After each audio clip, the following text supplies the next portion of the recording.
짠! 자, 여러분들이 기다리던 제 8번째 아침에 일어나 찬미받으셔서 주간은 끝났지만 아직 해야 할 일이 남아서 다시 이렇게 카메라 앞에 섰습니다. 아마 궁금하셨을 것 같기도 해요. 왜 그동안에 안 올라왔는가. 좀 바빴고요.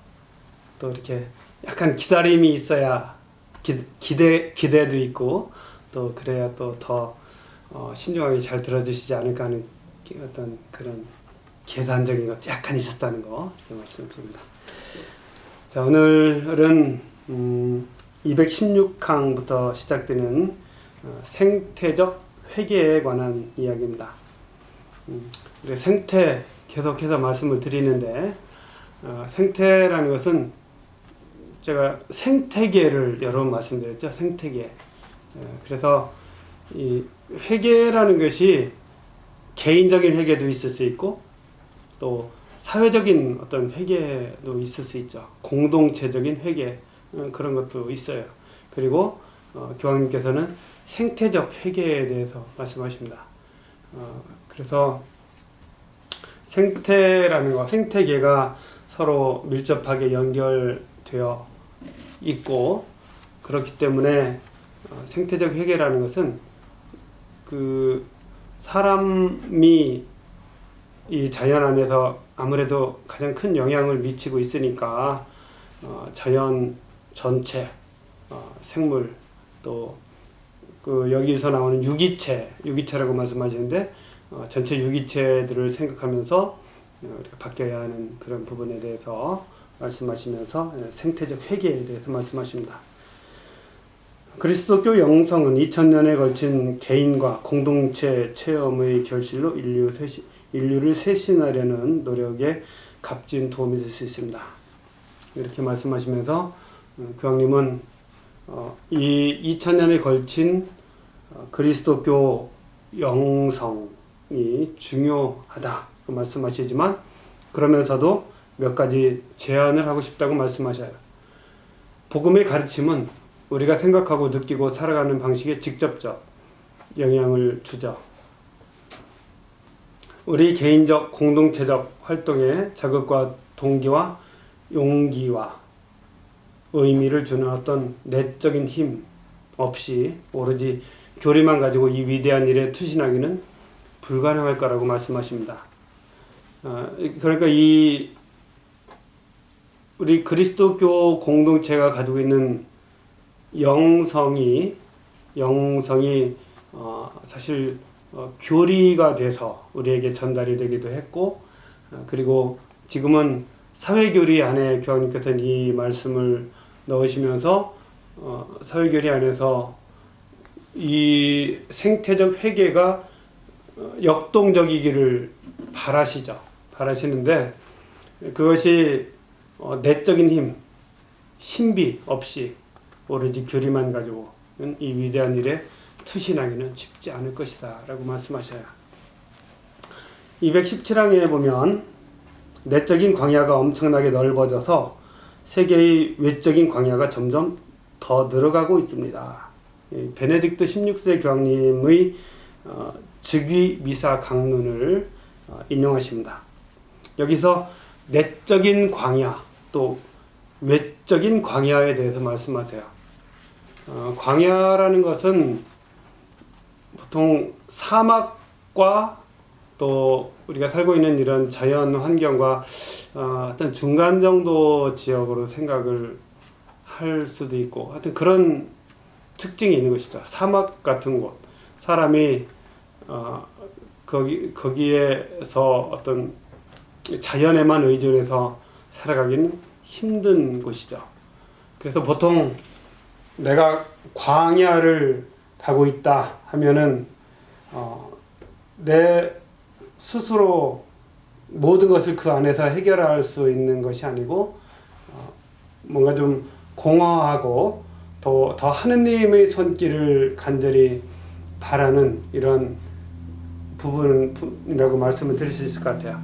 그래서 내적으로 많은 사람들이 좀 공허함을 느끼고 자기 스스로 그것을 채워나갈 수 있는 이런 부분보다는 예외적인 부분이 우리 안에 많이 있다는 것이에요. 그러면서 외적인 광야, 그렇게 하다 보니까 세계의 외적인 광야, 내가 관심을 가지고 내가 어떻게 할 수 없는 그런 부분들이 점점 늘어가고 있다는 것을 사람들이 느끼는 것이죠. 사람의 힘으로는 어쩔 수 없는 부분들. 이러한 연유로 환경 위기는 깊은 내적 회개를 요청한다. 그래서 먼저 우리 안에서부터 이 회개가 이루어져서 충분히 다져졌을 때, 그때 이제 이 외적인 광야에 대해서도 우리가 신경을 쓸 수 있다는 것이죠.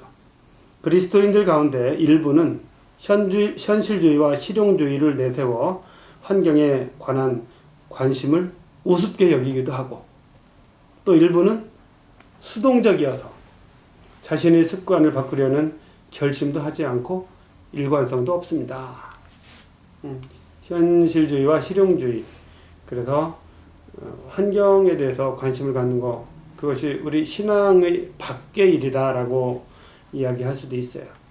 또 그렇긴 하지만 수동적이 돼서 우리가 하느님을 공경하는 게 우선이지 자연에게까지 우리가 그렇게 관심을 가져야 되느냐, 이런 생각을 가질 수도 있다는 것이죠.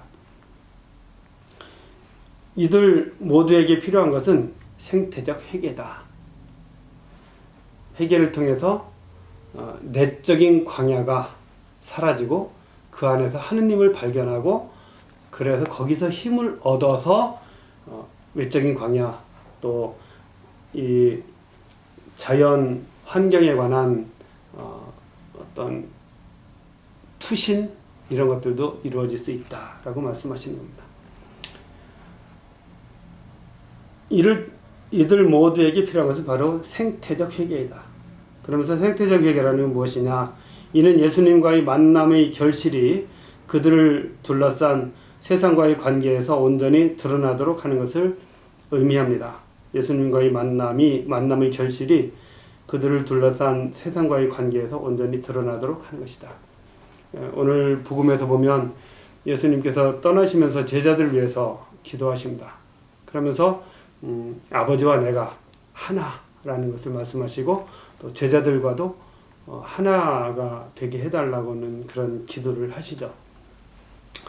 그래서 저는 그걸 보면서 하느님 아버지와 예수님이 하나이시라는 것은 정말 신비죠. 신비. 그리고 또한 제자들과도 하나이다. 그리고 자연과도 하나라는 생각을 해봤어요. 자연과도 하나이다. 자연, 생태계, 자연, 이것과 우리가 서로 무관한 것이 아니고 아주 밀접한 관련이 있는 일체, 삼위일체적인 그런 신비 안에 우리는 함께하고 있다라는 생각을 해봤습니다. 하느님의 작품을 지키는 이들로서 우리의 소명을 실천하는 것이 성덕 생활의 핵심이 됩니다.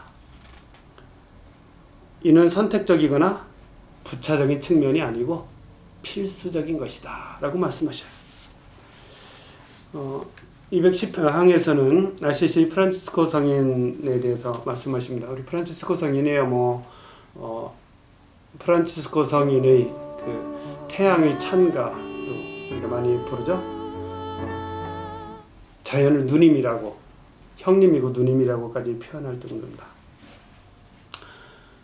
219항에 보면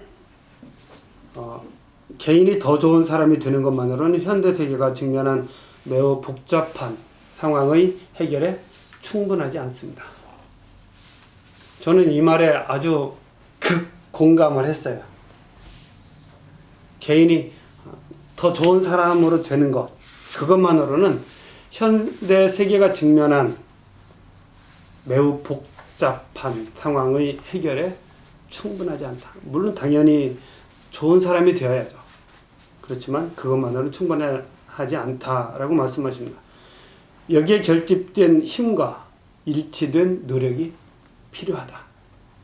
각자 개인이 더 좋은 사람이 되는 것도 중요하지만 결집된 힘과 일치된 노력이 필요하다.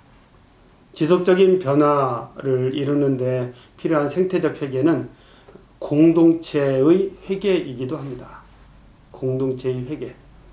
사회 문제들은 단순히 개인적 선행의 총합이 아니라 공동체의 협력망을 통하여 해결해야 합니다. 좀 많이 공감합니다.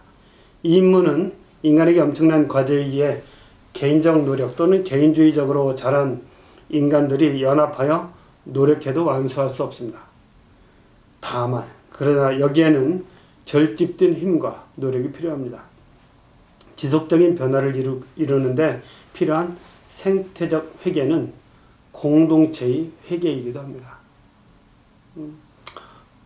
그래서 생태적 회계 그리고 그것은 바로 공동체의 회계와도 같다. 개인적인 노력 이것만으로는 충분하지 않다. 함께 해야 된다는 말씀입니다. 생태적 회계에는 관대하고 부드러움이 넘치는 환경 보호의 정신을 촉진하는 몇 가지 태도가 필요하다고 하시면서 병님은 감사와 무상성의 태도에 대해서 말씀하셔요. 하나님께서 세상을 사랑으로 선물하셨기에 대가를 바라지 않으며 포기하고 드러나거나 인정받지 못하더라도 관대한 행위를 하는 것, 이런 것이 필요하다. 인간이 탁월함을 개인적 영광이나 무책임한 지배의 근거가 아니라 막중한 책임감을 부여하는 특별한 능력으로 이해해야 된다라고 말씀하십니다. 이 감사와 무상성에서 교황님께서는 바로 원수에 대한 용서까지도 말씀하십니다. 원수에 대한 용서. 그것은 바로 우리들 자신이 이 무상으로 용서를 받았고 또 자연도 무상으로 받았고 그렇기 때문에 우리들 자신도 무상으로 내어주어야 된다는 그런 말씀을 하셔요.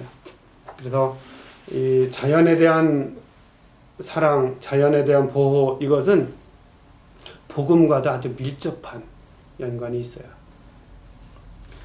자, 네 번째, 기쁨과 평화 222항부터 227항까지 말씀입니다.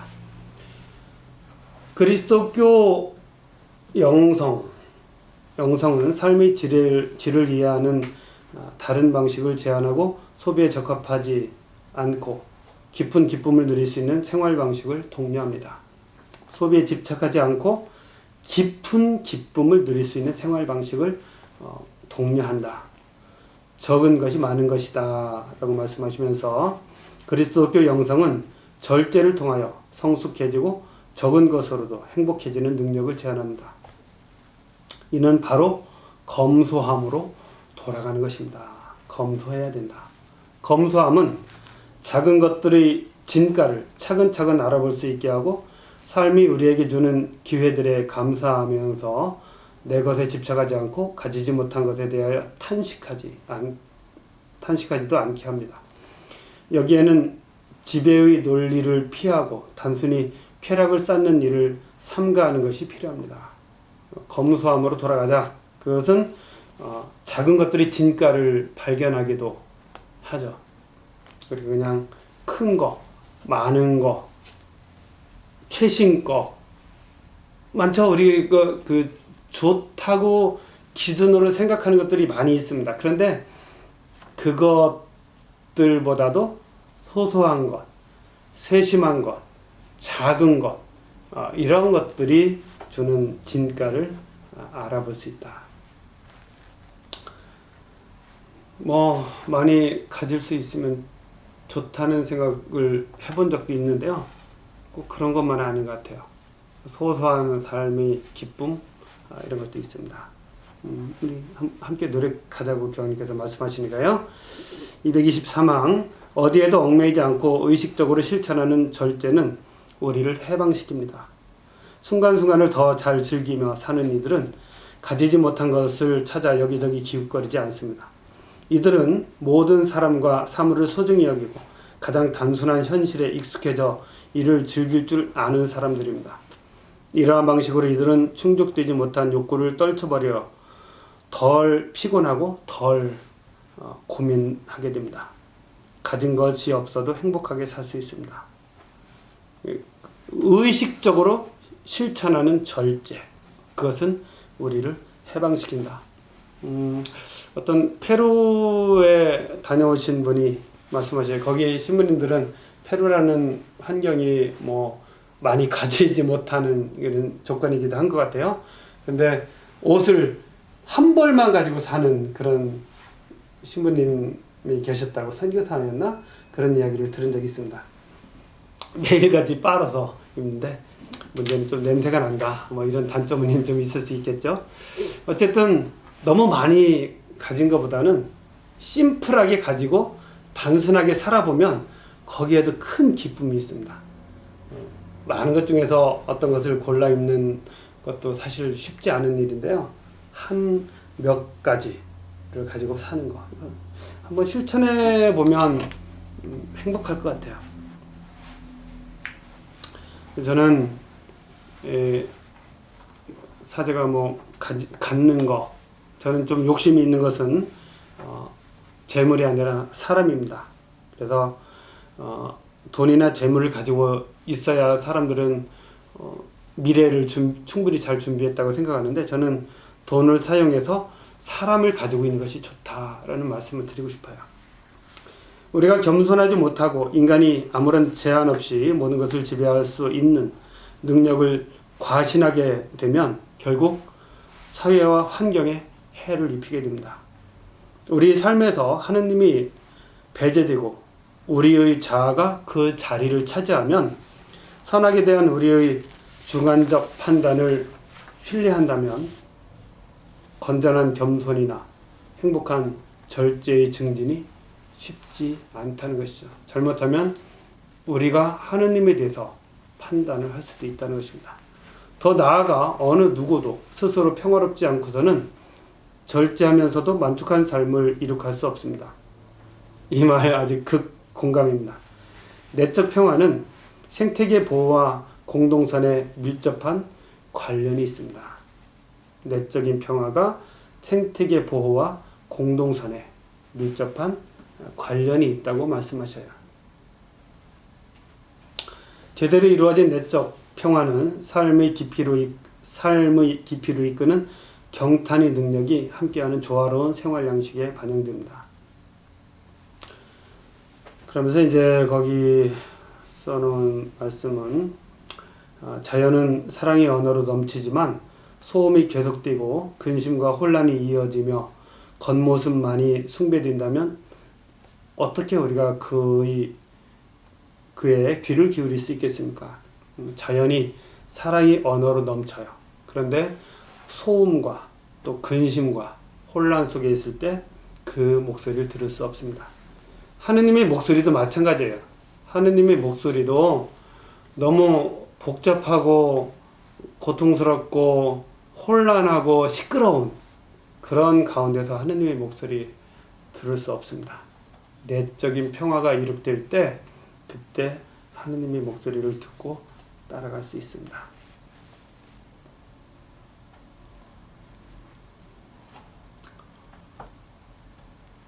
그런 내용들, 마음이 복잡하면 충분히 볼 수 없습니다. 특히 하느님의 목소리, 조용하기 때문에 그래요. 그래서 주님의 말씀을 듣고 따른다는 것은 내적 평화가 있다는 뜻이죠.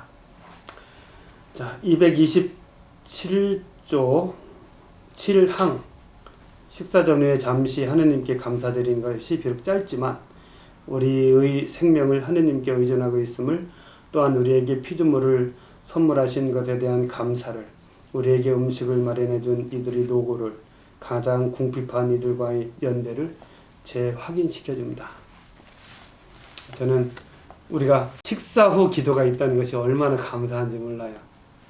정말 우리는 특히 세상을 떠난 분들을 위해서 그때 기도하는 거, 그래서 우리가 기도를 잊지 않아야 합니다. 사회적 사랑과 정치적 사랑 살펴보면, 자연을 돌보는 일은 더불어 사는 삶과 친교의 능력을 포함하는 생활 양식의 일부입니다.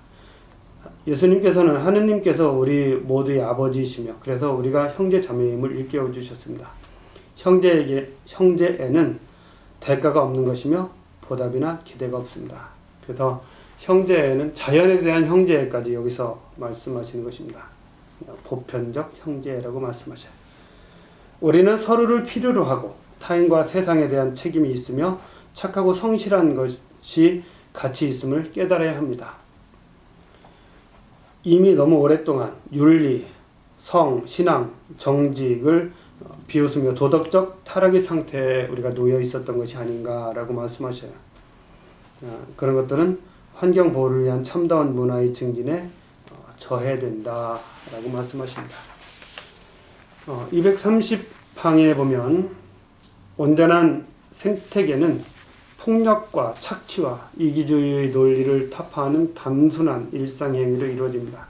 이와 반대로 광란의 소비 세계는 모든 형태의 생명을 착취하는 세계이기도 합니다. 광란의 소비 세계라고 말씀하셨어요. 나무나 동물들을 보면 나름의 법칙이 있죠. 그래서 그 상황에서 살아남으려고 노력도 해요. 나무 가지들끼리도 서로 싸우기도 한다고 해요. 그러나 우리 눈에 들어오는 걸 보면 서로 조화를 이루면서 살아갑니다. 우리 사람들도 마찬가지고 사람과 자연도 마찬가지라는 생각이 들어요. 물론 우리가 해야 내가 살아남기 위해서 필요한 부분이 있겠지만 더 많은 부분이 함께 조화롭게 살아간다는 것. 이것이 바로 생태적 회심, 회개인 것 같아요. 서로를 돌보는 작은 몸짓으로 넘치는 사랑은 또한 사회적, 정치적 사랑이 되며 더 나은 세상을 건설하고자 하는 모든 행동으로 드러납니다. 사회에 대한 사랑과 공동선에 대한 투시는 개인들 간의 관계뿐만 아니라 사회, 경제, 정치 차원의 거시적 관계에도 영향을 주는 애덕의 탁월한 표현입니다. 그래서 교회는 세상에 사랑의 문명이라는 이상을 제시한 것입니다. 사회적 사랑은 참다운 진보를 위한 열쇠입니다. 일상의 작은 몸짓들의 중요성과 더불어 사회적 사랑이 우리를 이끌어 우리가 환경 훼손을 효과적으로 막고 돌봄의 문화가 온 사회에 스며들도록 장려합니다. 232항에서 자연과 도시의 환경을 보호하면서 공동선을 위하여 활동하는 수많은 다양한 단체들이 사회 안에서 꽃피고 있습니다. 이들은 주변에서 유대가 수립 또는 회복되어 새로운 지역사회 관계망이 형성됩니다. 이러한 방식으로 공동체는 소비주의, 무관심에서 벗어납니다. 여기에 공동정체성, 곧 보존과 전달이 이루어지는 역사가 형성됩니다. 이러한 방식으로 사람들은 연대의식을 가지고 세상과 가장 가난한 이들의 삶의 질을 돌보는 것입니다. 그래서 교황님께서는 이렇게 교리를 발표하는 것은 그들이 그러고 있다라는 것을 알려주려고 하시는 것이 아니에요. 우리도 뭔가 그들과 연대를 하든지 아니면 우리도 이러한 정신으로 무엇인가를 만들어서 액션을 취하기를 바라는 이런 마음이 있으신 겁니다. 교황님이 그런 어떤 약간 좀 선동적인 이런 모습인데 저는 우리 시대에 꼭 필요한 것이라는 생각이 들어요. 자, 참여받으셔서 아침에 일어나면 참여받으셔서 기간은 끝났지만 주간이 끝났어도 우리는 계속 해야 된다 이렇게 말씀드리고 싶습니다. 예, 이상입니다.